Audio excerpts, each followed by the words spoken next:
अगर हिम्मत कर सकते हो तो करो, और चलना है तो चलो मेरे साथ बनारस की जेल में। मैं आपको एक ऐसे आदमी से मिलवाता हूँ जो स्विट्जरलैंड का रहने वाला है, जो आज से 8 साल पहले नेपाल के बॉर्डर पर, गौर कीजिए, उसकी गाड़ी क्रॉस कर रही थी, वो नेपाल में घूमते हुए इंडिया में आ रहा था, उसके पास इंडिया का भी वीज़ा था। चूँकि वो अपनी ज़बान से वाकिफ़ नहीं था, हिंदुस्तानी ज़बान नहीं जानता था, और उस गाड़ी के अंदर 10 किलो चर्स रखा हुआ था। जब गाड़ी इंडिया के बॉर्डर में आई तो पुलिस ने उस गाड़ी की चेकिंग की और उस गाड़ी के अंदर 10 किलो चर्स पकड़ा गया। चूँकि ये ज़बान से वाकिफ़ नहीं था, हिंदी जानता नहीं था, इसलिए सारे मुसाफिरों ने इसी का नाम लगा दिया और उसको पकड़कर महाराजगंज की जेल में ले जाया गया। उसको बंद कर दिया गया, अंडर कस्टडी ट्रायल चला और उसको 10 साल की सज़ा सुना दी गई। 4 साल वो महाराजगंज की जेल में रहा, उसके बाद वहाँ से ट्रांसफ़र करके बनारस की सेंट्रल जेल में भेज दिया गया। इत्तेफाक देखिए, अल्लाह को शायद ऐसे लोगों से मुझे मिलवाना था। नमाज की ड्यूटी जेलर ने हमको दे दी कि आप पढ़ाइए, उसमें भी फितना और फसाद चला। कुछ ऊंची टोपी वाले कहने लगे हम इनके पीछे नमाज नहीं पढ़ेंगे। जेलर ने कहा हम तुम्हारा मौलवी कहाँ से लेके आए, जो है वही पढ़ाएगा, पढ़ना पढ़ो, नहीं तो अपने कमरे में पढ़ो। बहुत कुछ होता है, बहरहाल वो सारी बातें यहाँ बताने की ज़रूरत नहीं। 4 साल से वो इस जेल में है, उसका साबिक़ा हमसे पढ़ा। इस 8 साल की मुद्दत में उसने पूरा कुरान पढ़ लिया। इस 8 साल की मुद्दत में उसने इंग्लिश में उसका ट्रांसलेट पढ़ा। इस 8 साल की मुद्दत में उसने हर जुमरात और सोमवार का रोज़ा रखना शुरू किया। वो आदमी इतना मजबूत ईमान वाला, मैंने हिंदुस्तान के अंदर, पूरे इंडिया के अंदर इतनी जगहों पर मैंने घूमा है, मैंने ऐसा मजबूत ईमान नहीं देखा। वो हमसे कहता था कि यार मौलाना है आप हैं? हमने जी क्या हुआ, तुम 3-4 महीने में घबरा रहे हो, यहाँ आना जरूरी था तुम्हारा है? मैंने कहा चुप।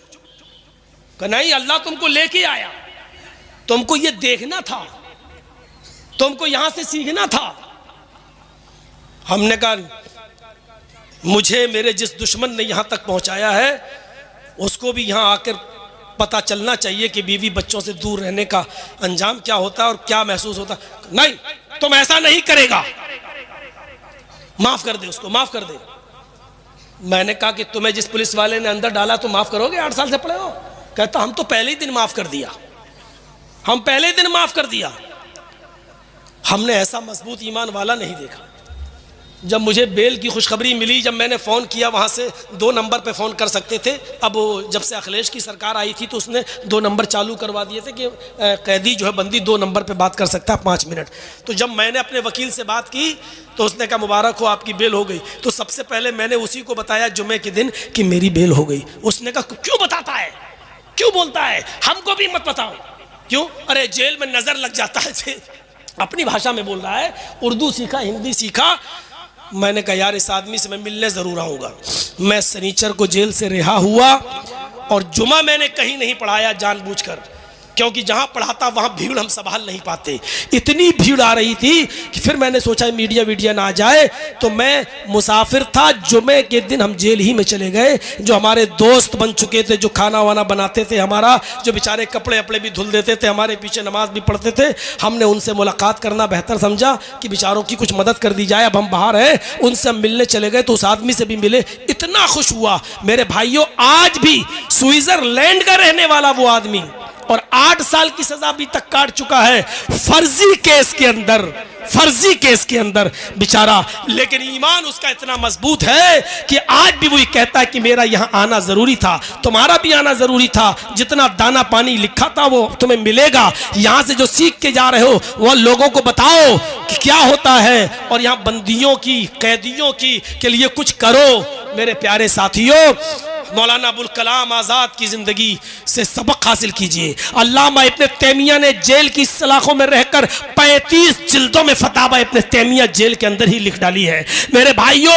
और बनारस की जेल के अंदर एक लाइब्रेरी थी, उर्दू लाइब्रेरी, जिसमें मुझे 9 बजे से लेकर 10 बजे तक मुझे बिठा दिया गया था। मैं लोगों को किताबें निकाल के देता था और मैं आपको बताता हूं अल्हम्दुलिल्लाह, अल्हम्दुलिल्लाह भरे मजमे में ये बात कह रहा हूं कि बनारस की जेल के अंदर जो लाइब्रेरी मैंने देखी है, टोटल उस लाइब्रेरी के अंदर अहले हदीस की किताबें रखी हुई हैं। कहां से आई, किसने दी, मैंने बहुत पता लगाने की कोशिश की, लेकिन मैं मायूस रहा, नहीं पता चल सका।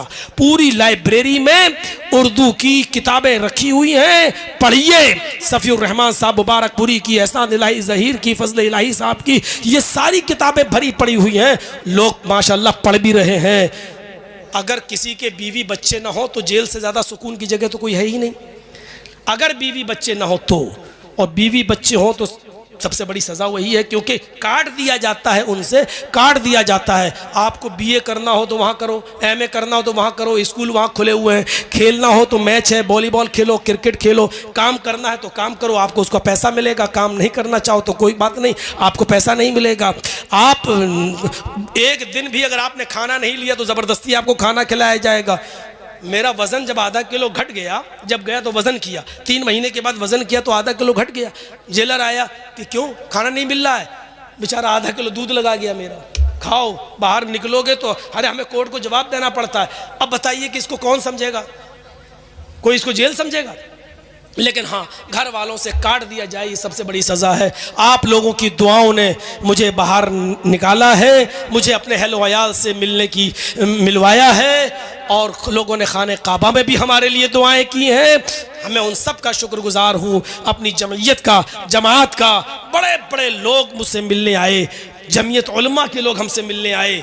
डॉक्टर नोहरा शेख जो हैदराबाद की हैं, उन्होंने 3 वकील अपने सुप्रीम कोर्ट के हमारे पास भेजा और कहा कि सिर्फ दस्तखत कर दीजिए, 1 लाख से लेकर 50 लाख तक का खर्चा मैं आपका उठाऊंगी, कुछ नहीं। लेकिन मैंने सोचा इतना बड़ा मामला नहीं है मेरा, मैंने कहा नहीं, फिर देखा जाएगा जब ज़रूरत पड़ेगी। अल्लाह रब्बुल आलमीन से मैं दुआ करता हूँ इन तमाम लोगों का, जो लोग हमारे साथ, हमारे दुख दर्द में साथ रहे, हमसे मिलने आए, उन्होंने हमारे हौसले बढ़ाए। हमारी गैर मौजूदगी में हमारे वालिदैन को जो बुढ़ापे की दहलीज पर है, और जब मैंने उनको जेल के अंदर हमसे मिलने के लिए आए और उनके लड़खड़ाते हुए पैरों को जब मैंने देखा तो उस वक्त पहली मर्तबा मैं रोया और यही दुआ करता था कि अल्लाह मुझे ऐसा दिन न दिखाना कि मेरे बाप को उधर कुछ हो जाए और मैं जेल की सलाखों में रहूं। मुझे सबसे ज़्यादा टेंशन मेरे वालिद मोहतरम की थी, जो 75 साल की उम्र में लड़खड़ाते हुए पैर से 2 लोगों के सहारे के जरिए आए। मेरी ज़बान से उस वक्त थोड़ी देर के लिए बद्दुआ निकली उस दुश्मन के लिए, उस दुश्मन के लिए जिसको आपकी सरजमीन ने भी हीरो बनाया है, जिसको अपनी गाड़ियों पे बिठा बिठा कर जिससे जलसे करवाए गए हैं। मैं नाम नहीं लूंगा, आपकी सरजमीन पर भी उसको हीरो बनाने की कोशिश की है। वही जमीयत का गद्दार है, वही जमात का दुश्मन है, और वही जमात अहले हदीस का सबसे बड़ा दुश्मन है, जो आज मेरे भाइयों अपनी जमीन और अपनी जायदादें बेचने तक में मजबूर हो गया है। लेकिन उसने ही मीडिया को बहकाकर और मीडिया को उछालकर, मेरी कटिंग दे देकर और मेरी वीडियोस दे देकर उसने उछलवाया और मुझे इस दहलीज तक पहुंचाया। पहली मर्तबा मेरी जबान से उसके लिए बद्दुआया जुमला निकला था। मेरे भाइयों, ये जायज था या नाजायज ये मैं तन्हाई में सोचूंगा, लेकिन मेरे भाइयों, हमने अपने बूढ़े माँ बाप के उन कदमों को लड़खड़ाते हुए देखा तो बड़े से बड़ा गुर्दा वाला आदमी भी मेरे भाइयों इंसान था, मैं इंसान था, मेरी जबान से भी वो जुमले निकले। ये अशरफ बेचारा, ये जो आपका यूट्यूब चैनल वाला, हर 15-20 दिन के बाद मेरे पास आता रहा, मेरे बीवी बच्चों से खैर खबर लेता रहा।